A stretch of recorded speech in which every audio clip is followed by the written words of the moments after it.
नमस्कार मित्रों, मैं विद्यानंद कुमार, सहायक प्राध्यापक भूगोल विभाग, नारायण महाविद्यालय, गुड़िया कोठी, सिवान।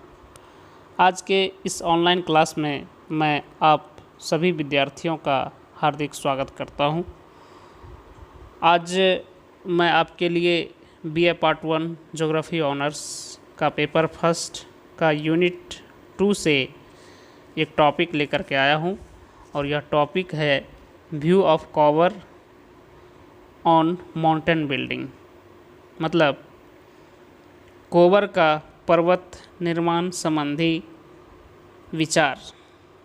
ये टॉपिक है और परीक्षा में इससे संबंधित जब प्रश्न आपको पूछा जाता है तो प्रश्न पूछा जा सकता है आपको कि कोवर के पर्वत निर्माण संबंधी विचारों का मूल्यांकन कीजिए।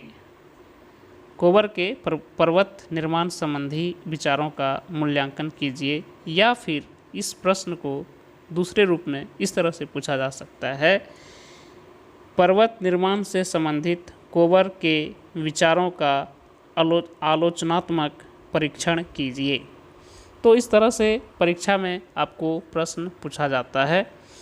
तो आज जो मैं चर्चा करूंगा, इसमें आपको बताऊंगा कि कोवर महोदय ने जो पर्वत निर्माण से संबंधित अपना विचार रखा है, अपना विचार दिया है, वह किस हद तक जो है वह आज के वर्तमान परिप्रेक्ष्य में जो पर्वतों का निर्माण हुआ है वह सटीक बैठता है। इसी पर आज का चर्चा है। तो मैं आज का टॉपिक को शुरुआत करूं, आप ध्यान सुनिएगा और इसमें समझने का भी प्रयास कीजिएगा, क्योंकि कुछ शब्द आपके लिए नया होगा जिसका कि आप कभी सुना नहीं होगा जिस शब्द को, या फिर आपने पढ़ा नहीं होगा, यह भी हो सकता है। यदि आपने पढ़ा होगा तो बहुत अच्छी बात है, तब आप आसानी से इसको समझ जाएंगे। तो सबसे पहले जो यह जान लीजिए कि यह कोवर जो था यह जर्मनी का एक विद्वान था और यह जो अपना सिद्धांत दिया था, इसका सिद्धांत जो था वह मुख्य रूप से वलित पर्वतों की उत्पत्ति की व्याख्या करने के लिए ही इसने सिद्धांत दिया, और इसका सिद्धांत जो है वह भूसन्नति सिद्धांत के नाम से जाना जाता है। जियो साइक्लिनिकल ओरिजिन थ्योरी ऑफ कोवर, यानी कोवर का पर्वत निर्माणक भूसन्नति सिद्धांत के नाम से जाना जाता है। अब ये कोवर महोदय ने भूसन्नति सिद्धांत पर पर्वत निर्माण की क्रिया को समझाने का प्रयास किया है। इनका सिद्धांत संकुचन सिद्धांत पर आधारित है। पृथ्वी में संकुचन होने से उत्पन्न बल से अग्र देशों में गति उत्पन्न होती है, जिससे प्रेरित होकर संपीड़नात्मक बल के कारण भूसन्नति का मलबा वलित होकर पर्वत का रूप धारण करता है। जहाँ पर आज पर्वत हैं वहाँ पर पहले भूसन्नतियाँ थी, जिन्हें कोवर ने पर्वत निर्माण स्थल बताया है। इन भूसन्नतियों के चारों ओर प्राचीन दृढ़ भूखंड थे, जिन्हें क्रेटोजेन बताया है। कोवर के अनुसार भूसन्नतियाँ लंबे तथा चौड़े जलपूर्ण गर्त थी। पर्वत निर्माण की पहली अवस्था भूसन्नति निर्माण की होती है, जिसके दौरान पृथ्वी में संकुचन के कारण भूसन्नति का निर्माण होता है। इसे भूसन्नति अवस्था कहा जाता है। प्रत्येक भूसन्नति के किनारे पर दृढ़ भूखंड होते हैं, जिन्हें कोवर ने अग्र प्रदेश फोरलैंड बताया है। इन दृढ़ भूखंडों के अपरदन से प्राप्त मलबा का नदियों द्वारा भूसन्नति में धीरे धीरे जमाव होता जाता है। इस क्रिया को अवसादीकरण सेडिमेंटेशन कहते हैं। अवसादी जमाव के कारण भार में वृद्धि होने से भूसन्नति की तली में निरंतर धसाव होता रहता है। इसे अवतलन की क्रिया कहा जाता है। इन दोनों क्रियाओं के लंबे समय तक चलते रहने के कारण भूसन्नति की गहराई अत्यंत अधिक हो जाती है, तथा अधिक मात्रा में मलबा का निक्षेप हो जाता है। जब भूसन्नति भर जाती है तो पृथ्वी के संकुचन से उत्पन्न क्षैतिज संचलन के कारण भूसन्नति के दोनों अग्रदेश एक दूसरे की ओर खिसकने लगते हैं। इसे पर्वत निर्माण की अवस्था कहते हैं। अग्रदेशों के पास सरकने से उत्पन्न संपीड़नात्मक बल के कारण भूसन्नति के तलछट में सिकुड़न तथा मोड़ पड़ने लगता है, जिस कारण मलबा वलित होकर पर्वत का रूप धारण कर लेता है। भूसन्नति के दोनों किनारों पर दो पर्वत श्रेणियों का निर्माण होता है, जिन्हें कोबर ने रेंट केटेन नाम दिया है। भूसन्नति के मलबा का पूर्णतः या आंशिक रूप में वलित होना संपीड़न के बल पर आधारित होता है। यदि संपीड़न का बल सामान्य होता है तो केवल किनारे वाले भाग ही वलित होते हैं तथा बीच का भाग वलन से अप्रभावित रहता है। इस अप्रभावित भाग को कोबर ने स्वासीन वर्ग की संज्ञा प्रदान की है, जिसे सामान्य रूप से मध्य पिंड कहा जाता है, मेडियन मास कहा जाता है। जब संपीड़न का बल सर्वाधिक सक्रिय होता है तो भूसन्नति का समस्त मलबा वलित हो जाता है तथा मध्य पिंड का निर्माण नहीं हो पाता है। संपीड़न बल जितना ही अधिक तीव्र होता है, पर्वतीकरण में उतनी ही अधिक जटिलता आती है। कभी कभी वलन की ग्रीवा टूटकर दूसरे वलन पर चढ़ जाती है, जिस कारण ग्रीवा खंड का निर्माण होता है। कोबर ने अपने विशिष्ट मध्य पिंड टाइपिकल मीडियन मास के आधार पर विश्व में वलित पर्वतों की संरचना को समझाने का प्रयास किया है। टेथिज भूसन्नति के उत्तर में यूरोप का स्थल भाग तथा दक्षिण में अफ्रीका का दृढ़ भूखंड था। इन दोनों अग्रदेशों के आमने सामने सड़कने के कारण अल्पाइन पर्वत श्रृंखला का निर्माण हुआ। अफ्रीका के उत्तर की ओर सड़कने के कारण बेटिक, कार्डिलरा, पेरिनीज प्रोविंस श्रेणियाँ, मुख्य आल्प्स, कार्पेथियंस, बाल्कन पर्वत तथा काकेशस का निर्माण हुआ।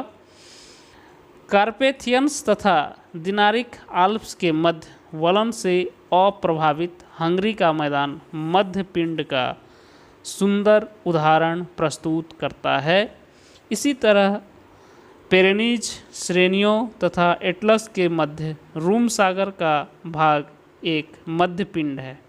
इसी तरह टारस तथा पॉन्टिक श्रेणियों के मध्य अनातोलिया का पठार, इलबुर्ज और जैग्रोस पर्वतों के बीच ईरान का पठार, हिमालय तथा कुनलुन के बीच तिब्बत का पठार, पश्चिमी द्वीप समूह के पर्वत तथा मध्य अमेरिकी श्रेणी के बीच कैरिबियन सागर, वासाच श्रेणियों तथा सिएरा नेवेदा के मध्य बेसिन रेंज क्षेत्र आदि मध्य पिंड के उत्तम उदाहरणों में से गिना जाता है।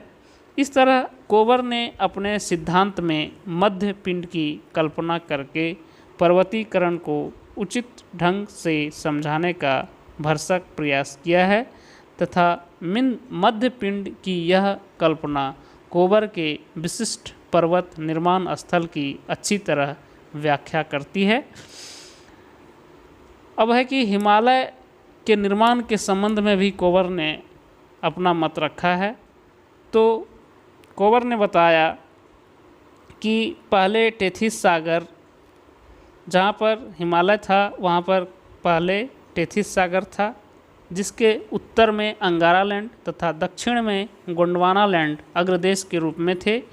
इयोसीन युग में दोनों आमने सामने सड़कने लगे, जिस कारण टेथिस के दोनों किनारों पर तलछट में वलन पड़ने से उत्तर में कुनलुन पर्वत तथा दक्षिण में हिमालय की उत्तरी श्रेणी का निर्माण हुआ। दोनों के बीच तिब्बत का पठार मध्य पिंड के रूप में बचा रहा। आगे चलकर मध्य हिमालय तथा लघु शिवालिक श्रेणियों का भी निर्माण हो गया। तो इस तरह से उसने विश्व में अलग अलग पर्वतों का कैसे निर्माण हुआ, खास करके उसने जो अपने पर्वत निर्माण में बताया वह वलित पर्वत या मोड़दार पर्वतों का अधिक से अधिक चर्चा किया।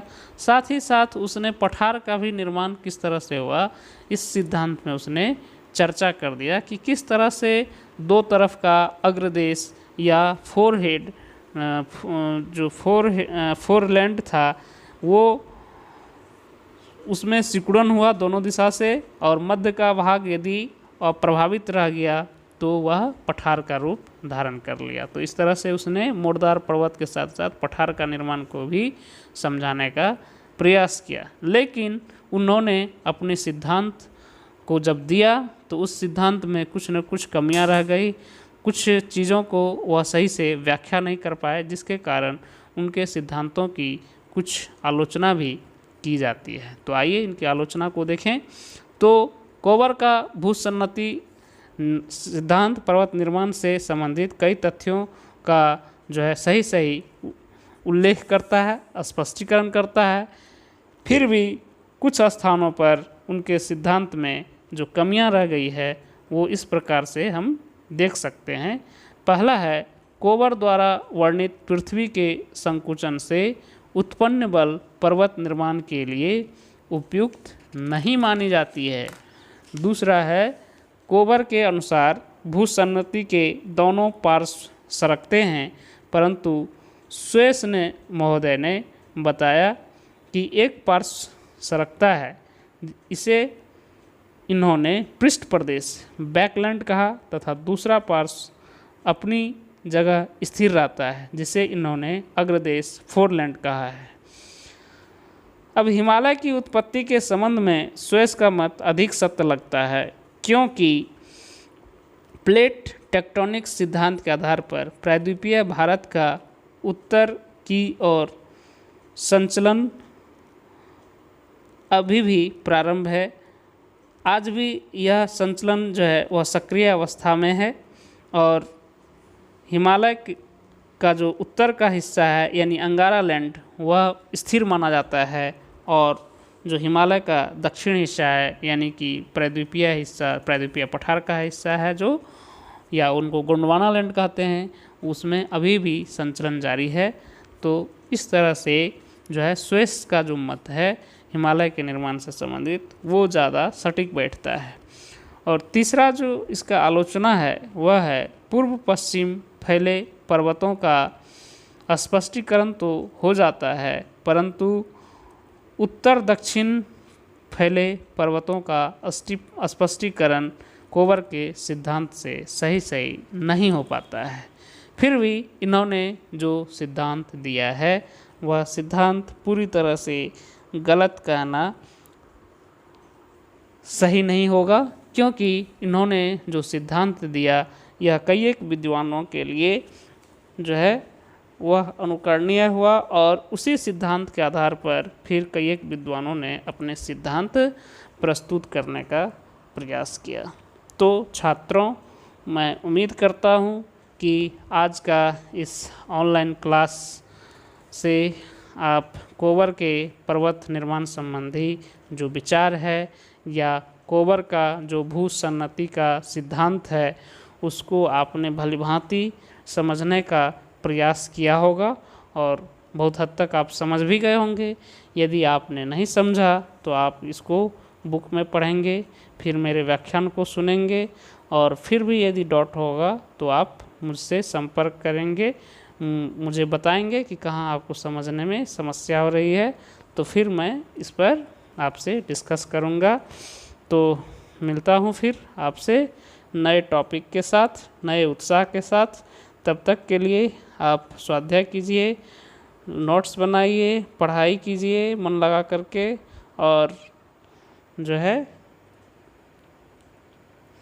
जितना भी मैं पढ़ाया हूँ अब तक उसका रिवीजन भी साथ साथ करते रहिए। धन्यवाद।